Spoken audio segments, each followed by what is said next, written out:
exam, the topic they always struggle throughout their career.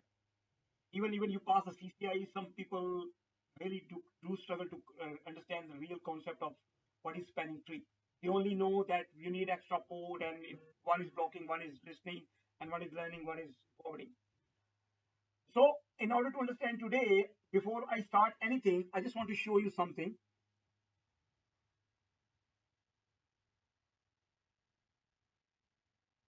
So let's say I have two hosts are connected.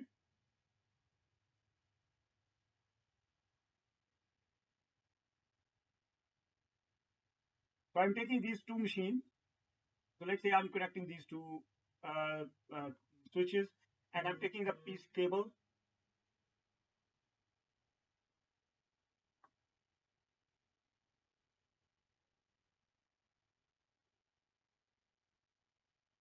Okay,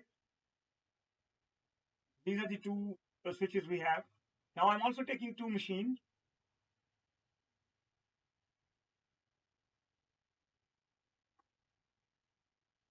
And I'm also configuring the ports as well.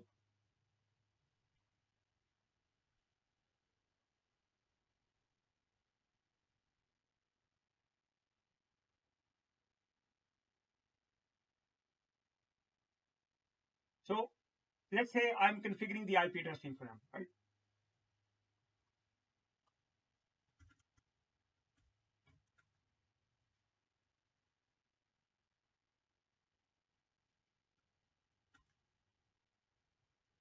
Okay, so these are the two machines.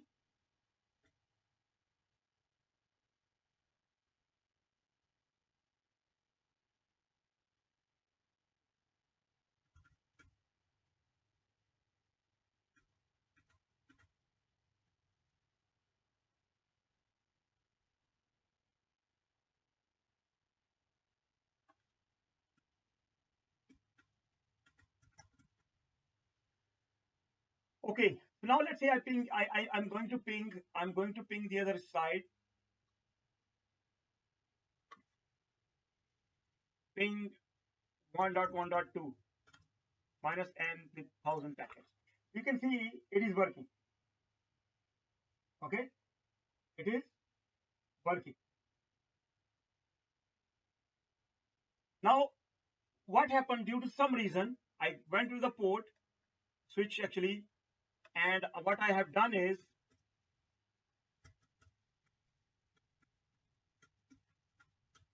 this is the port connecting to two switches.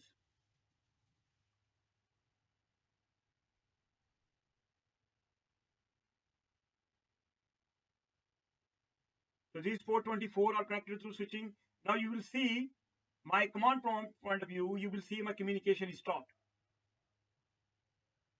My communication is stopped.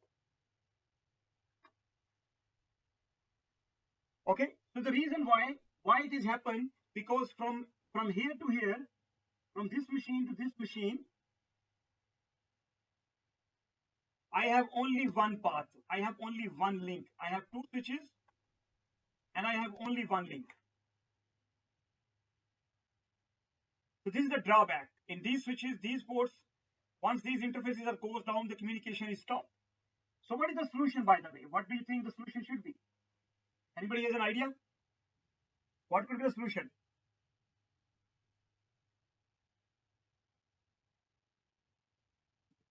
So where we can put the port? Tell me where we can put the port. Yeah, physical port where? From where? Switch to switch?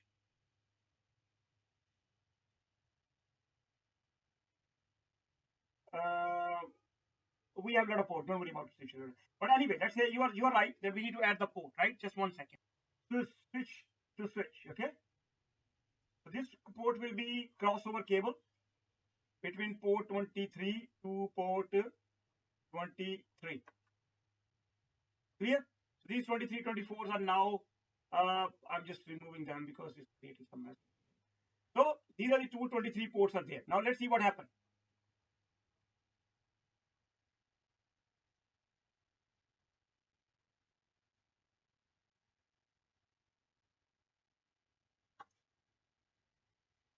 Hmm? Let's see. Still, both the paths are down. Look and see now, my communication is restored. So the problem is, most of the time in the switches network, we need to have redundant paths, and redundant path means that these ports should be we should in from the switch to switch, router to router, and all those. We need to have redundant path, even redundant switches as well. Okay, so if one of the port goes down, the other would be taken over, and user would not feel any difference. Even the other ports now we can do is I can unshut the 23rd, 24th port as well. Now even any of the port goes down. Now, for example, we put the new port, I can shut it down. Now, if I shut down the 23, what will happen? Again, communication stop, but because we have the other path, this will be ensure the communication is still going on, but we still have some packet drops. So the idea is we need to have redundant link in our topology, but redundant link creates some problem as well. So that is the spanning tree. Now you can see because both are green, one is green at least, it comes up.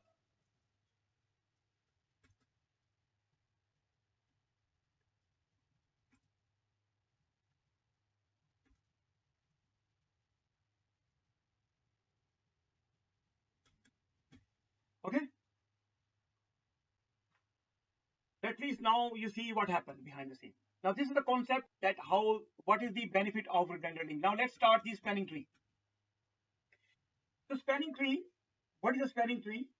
Basically, what is the spanning tree is, just 1 minute. The spanning tree concept.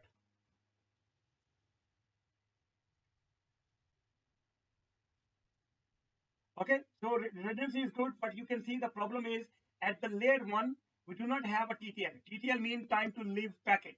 How long the packet can live in the network.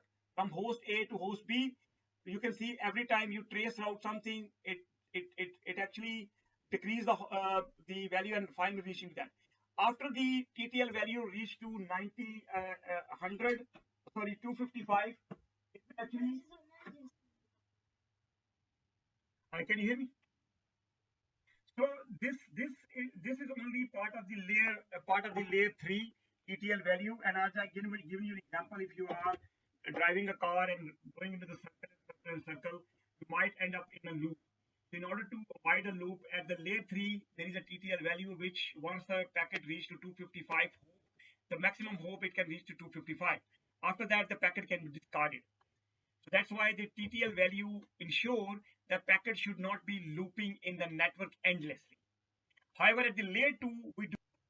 Okay. So as we said, the layer 3 has a redundancy of a problem with the endlessly looping the packet at the layer 3 with the TTL value. But at the layer 1 and layer 2, we do not have this functionality. So what the solution is, what the problem can be created, if you need redundancy, but redundancy can create some problem. It can create the MAC database instability, it can create the broadcast room, it can create multiple frame transmission as well, which I'm going to explain you in the next slide. Keep in mind, these are the 3 problems can be created if you need redundancy at the layer 1, layer 2. So these are the number 1, MAC database instability, broadcast room, multiple frame transmission. MAC database stability. What do you mean by that? The problem is this host send an unknown unicast. In the redundant switch network, it is possible for switch to learn the wrong information. Switch can learn the MAC addresses on a port when it is not.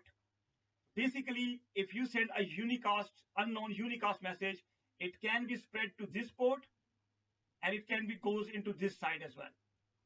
Now this MAC address will be learned on the port 0 and the port 1 at the same time, or maybe a little bit later on difference.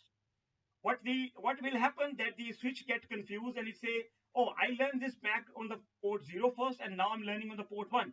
It discard the port 1 and learn the new one on the port 1, but because the packet is endlessly looping around and around and around, the MAC's database can be unstable. It will learn and drop, it will learn and drop, it will learn and drop. Okay, This is how MAC address are learned with the switches. If you're not sure, let me show you. For example, in our topology we have created, if I go to this switch and I say show MAC address, okay, so I can see this MAC address CCD, okay, this is to port 01, connected to port 01.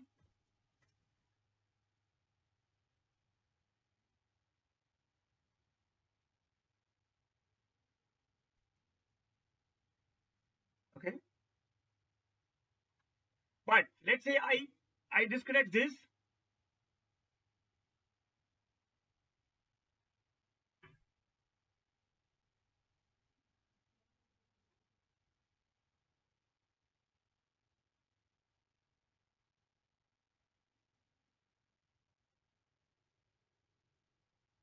Now you see I connected to the port 02. So you can see instantly it drop it. So once the communication is broken, I just change the port from unplug the port from F01 and plugging into F02. So what will happen? The same MAC address is now learned on the port 2. Previously, the same MAC address was learned on port 1. See, CC2D was learned on port 01. Now it has been learned on port 02. Okay, and the communication is start working as well after some period of time, like you can see. So that is called the if the switch is constantly learning. This is how the switch learning the MAC address. If it's learning one port and you unplug from one port to another port, drop the previous MAC address from the previous port, because now port is shut down and it will be learning the new one. But if this is constantly, then it will be causing a problem. MAC database instability. Ethernet frame do not have TTL value. Frame continue to propagate between the switch endlessly or until the link is disrupted and break up the loop. Thus, the MAC database instability can occur due to the broadcast frame. If there is more than one path frame forwarding on endlessly can a loop. When a loop occurs, it is possible for the MAC address on the switch constantly changing from updating from the broadcast tone, resulting in the MAC address instability. Second problem is broadcast tone. A broadcast tone occurs when there are so many broadcast frames caught on the layer 2 loop that all available bandwidth is consumed. It is also known as denial of services. Broadcast storm is inevitable on the loop network as more and more devices send the broadcast over the network. More traffic is caught with the loop, thus consuming more resources. So this will causing the broadcast storm that causing the network failure. That is called, you can see the broadcast storm action of the, so you can see endlessly host send a broadcast which continue to propagate the broadcast over and over and over. So this is constantly looping, this is constantly hanging around in the switches network because switches are connected in the redundant fashion. Duplicate unicast frames. Unicast frames sent to on the loop network can result in a duplicate frame arriving on the destination device. Most upper layer protocol are not designed to recognize or cope with the duplicate transmission. Layer 2 LAN such as Ethernet lack a mechanism to recognize and emulate the invisible. So basically what you can see is duplicate unicast frames. Okay, frame arrives and again. So basically this frame arriving here and frame arriving here as well on the both the port. A is in the port 3, do not know the B, so flood it. If the port doesn't know the MAC address, it will flood it. Send to the port frame B, send frame to B. Okay. So this is, you can see the multiple duplicate unicast frames are existing. That is another problem at because of this. Now, more importantly, how we can resolve this problem by using this spanning tree protocol, we ensure we resolve this problem. What the STP ensured that there is only one path existing, one logical path existing. Even though you have a redundant link, there is only one logical path existing between all the destinations on the network, intentionally blocking the redundant path. And what it does actually, it blocks the one path and just open the other one automatically. So for example, in our network topology here, we have two redundant links, but you can see one of the link is down and the other one is open. Okay, so making sure SPT spanning tree is working behind the scene. You do not need to turn it on all the switches. Doesn't matter which vendor you talk about, Cisco, Juniper, 3Com, HP or any switch. So there is spanning tree working behind the scene as well. So you don't even need to worry about that the spanning tree need to be switched on or not. Okay. So basically, how this works actually. A port is considered blocking mode when user data is prevented from entering the leave the port. This does not include the bridge protocol, BPDU frames that are used by STP to prevent the loop. So basically, behind the scene, there is a small protocol running BPDU frame that are used by the STP to prevent the loop. BPDU exchange between the switches. It exchange so many information we will see in a minute that it shows that okay, which one is the better one. The physical path still exists to provide redundancy, but these paths are disabled to prevent the loop from consuming. If the path is ever needed to compensate for the network cable or switch, STP calculates the path. So if the link goes down, it will recalculate the path.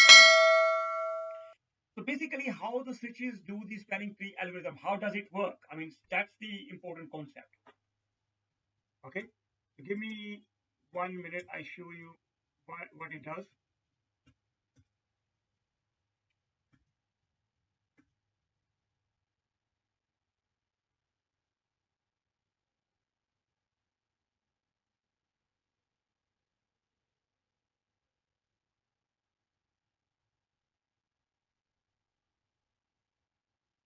So we are using this topology for our explaining the spanning tree. You see, I've introduced two machines, 1.1.1 and 1.1.2, and I'm constantly pinging the packet, sending the packet from here to there. Now, first of all, look at the spanning tree. There spanning tree point of view. We need to find out which switch become a root switch. So what happened in the spanning tree behind the scene? They exchange BPDU, Bridge Protocol Data Unit. So these protocols, they exchange many information. They exchange MAC addresses, they exchange priority, they exchange switches port information, and tell you which switches has a priority. So we need to, first of all, in order to resolve the problem for at the layer 1, layer 2, we need to select a root bridge. And how we can select a root bridge? That's the criteria we need to discuss. The root bridge is selected based on the priority. Okay, and based on the, it's called a bridge ID, and bridge ID is combination of priority plus MAC address. Basically, each switch, as you can see in the topology here, they have a redundant link from each side. Actually, let's first of all look at this switch and see what is happening at the spanning tree level.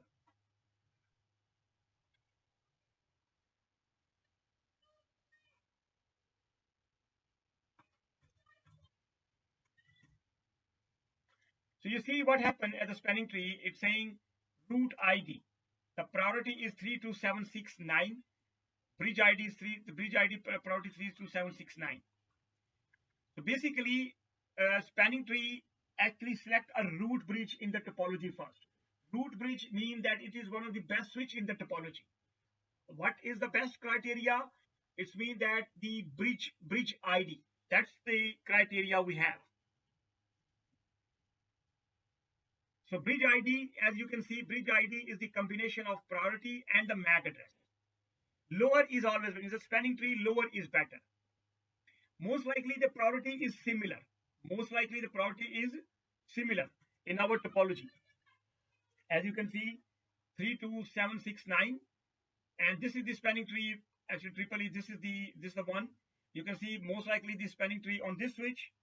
If we go with this switch actually right now,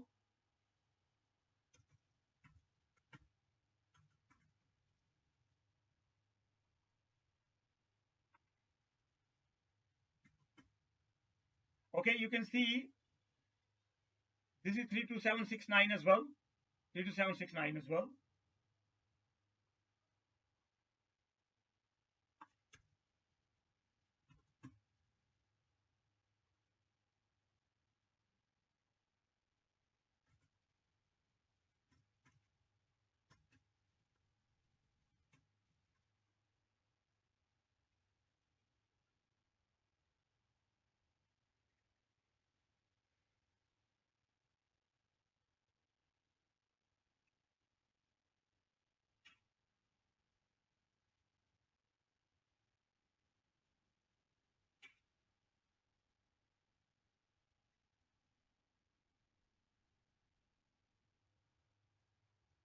So as we see the probabilities, if the probability is same, if the probability is same, as we discussed, if the probability is same, what happen? If the probability is same, then they will be able to select the based on the MAC address. And MAC address is actually, as you can see, this is the lower MAC address. Start from left 000A00, 00A00, 00A00. This is 2, this is 3, this is 1. So 1 is lower. Then this should be selected as a root bridge. But in our case, in here, what is happening? Because this switch has a less priority, it will be selected as a root bridge. And the idea of root bridge will be selecting and dictating the other switches that what is the best topology, what is the best path to reach to the other devices. Think about it like it is the best switch. So basically in our network topology, what is happening? This has become a root bridge. And the other things you can see, all the port will be forwarding. 01, 0, 22, 23, 24, they will be all forwarding. You can think about it, they are all forwarding. Okay. So this bridge is a root bridge. How this is selected? Because look at the MAC address 001, 001. Okay. And this MAC address, this MAC address is 00D for this switch. This is the information of the root bridge. This is the information of its own. 00D0, 00E, 0030, and 001. So this is actually winning. That is why it's become a root bridge. Now the root bridge is selected. Now what will happen? This is the root bridge. The reason is because the priority is equal on all the switches, but the tiebreaker is the MAC address. Lower the MAC address, start from left side. This will be lower the MAC address. It will highly chances that it become a root bridge. So now the root bridge is selected. What will be happening now? What need to happening? All the other switches. In our switches, this is the root bridge because the MAC address is lower. This is non-root bridge. This is non-root bridge. This is non-root bridge. Now the non-root bridge, they will be selecting a root port. What they will be selecting? A root port. And root port is the best port, best path to reach to the root bridge. For this switch, this should be the root port. From this switch, this should be the root port. And from this switch, this should be the root port. Let's have a look. From this switch perspective, what is the root port? 22. From here, 24. And from here, 23. The root port is always in the forwarding port. We need to select the best path to reach to the root bridge. So let's say on this switch, what I do is, I just shut this down. Now this calculation will happen again. Now there is a tiebreaker between this port and this port. Okay. Now which port will become a root port? What do you think, guys? There is a one way go this side to this side, and one way is going to this side, because that is a root bridge. So this will be, my understanding, this will become a root port. You see, 22. So this port is become 22, become a root port.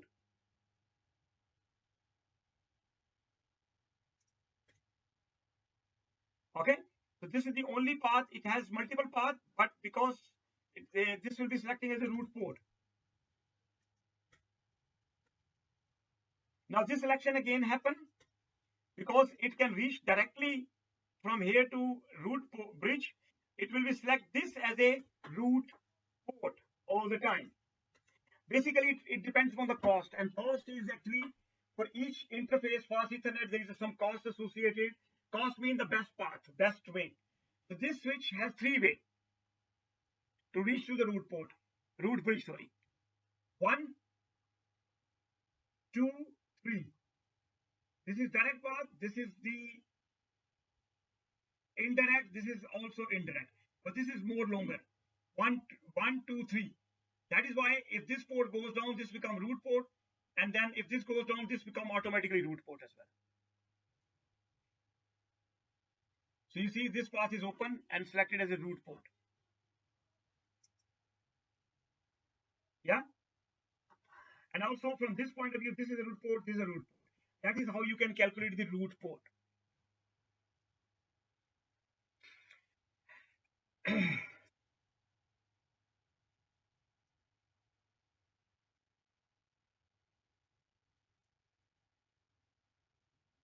That's a BPDU protocol we exchange between the switches.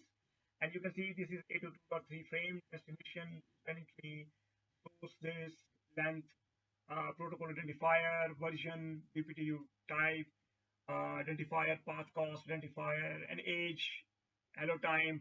After every 2 seconds, they exchange between the switches, forwarding delay, and all those. The BPDU process now you can see bridge route ID, bridge ID, and the cost. The path cost is actually 19 from here to here. The cost path, so because each, if you look at this, there is a path cost. For 10 gig link, there is a 1. For 1 gig link, there is a 1 as well. For the 100 gig link, 100 meg link, there is a 10. And for 10 meg link, there is a 100 as well. What I can do is, for example, I can do one thing. This is a root port. I can do one thing. P10.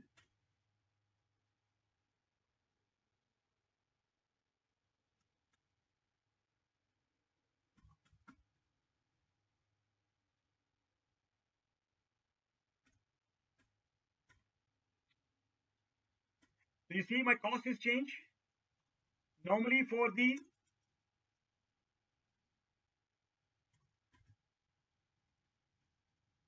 see this cost is 19 because they are fast Ethernet. Fast Ethernet cost is 19, and the routes they are different. These ports has a different, as you can see, different states as well. Listening, learning, and forwarding, and all those.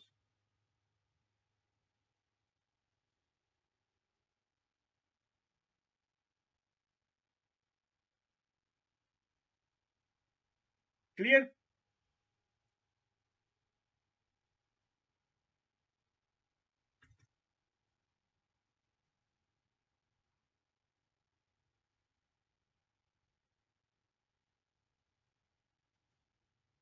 Okay. Now another thing I can do, I can put one more port between these two, this and this.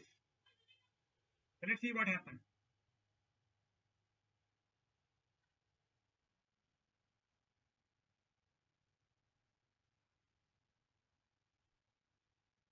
So now tell me which, I have now two paths reaching to the root bridge.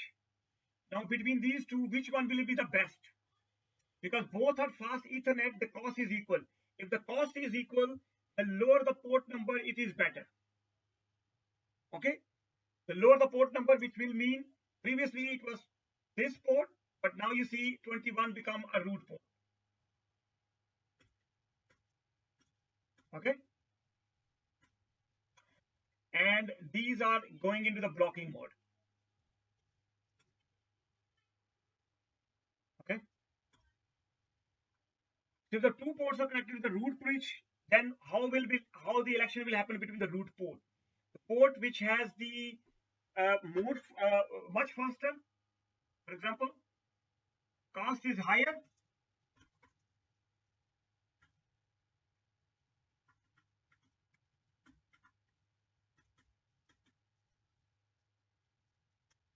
So you see this goes into the blocking state, and this become a root port 24. Okay, because it directly has the root information, because the cost is higher. If the cost is equal, then it will go into the lower the port 21 and 24, 23, 24. So whichever has the lower one. Keep in mind in the spanning tree, lower is better.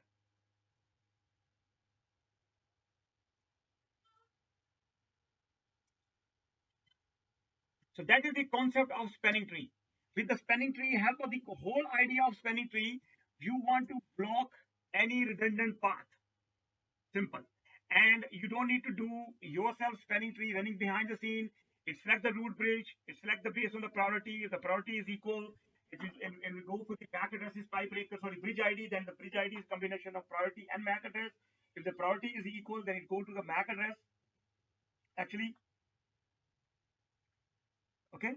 And then what is happening that on the other side, we will see that then we need to select the root port. And root port is the best path to reach to the root bridge, and it can be selected based on the cost. If the cost is, if you have a direct path to the root bridge, that port will be selected as a root port. And if you have two ports, it will be tiebreaker. And if the path is cost is equal, then of course it will take for the lower the port will be better the one.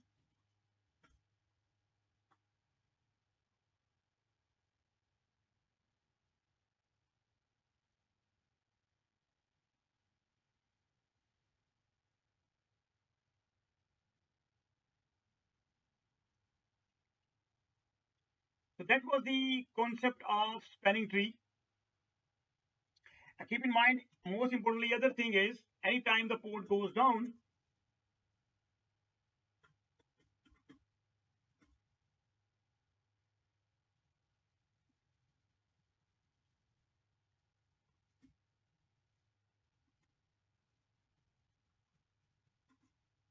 if this port goes down, you see the selection happening again. That port goes down. Now you see the forwarding, blocking, listening. So there are many stages of the spanning tree when the ports are going into the transition state. Anything is changing the topology, port goes into the blocking, listening, learning, and forwarding state. There are many states actually of the port.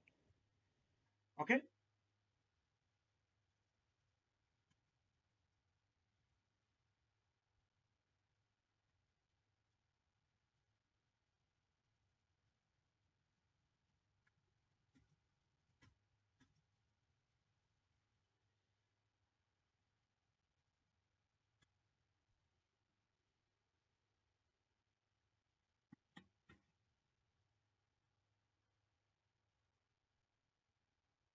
You see, listen and learn, LRN learn. You see, it's still learning until it's yellow. It's learn, learn, learn, and now it's forwarding. You see, now my communication will be stopped as well. Start working. See, the 22, the traction is going in this way. You see, port 22, because communication is going through this way. These two PC, this machine and this machine, they have a MAC address on port 22 and port 1. Other ports are blocking state. You can see other ports are in the blocking state. If port 22 one goes on, okay, this will be an interesting situation.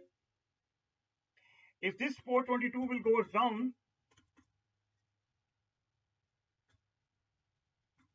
which port become a root port? 23 or 24?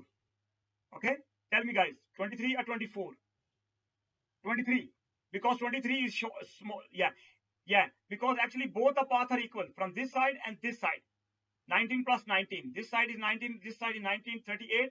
19 plus 19, 38. So you will see it's actually going into the transition state. Now you see 24 port is in the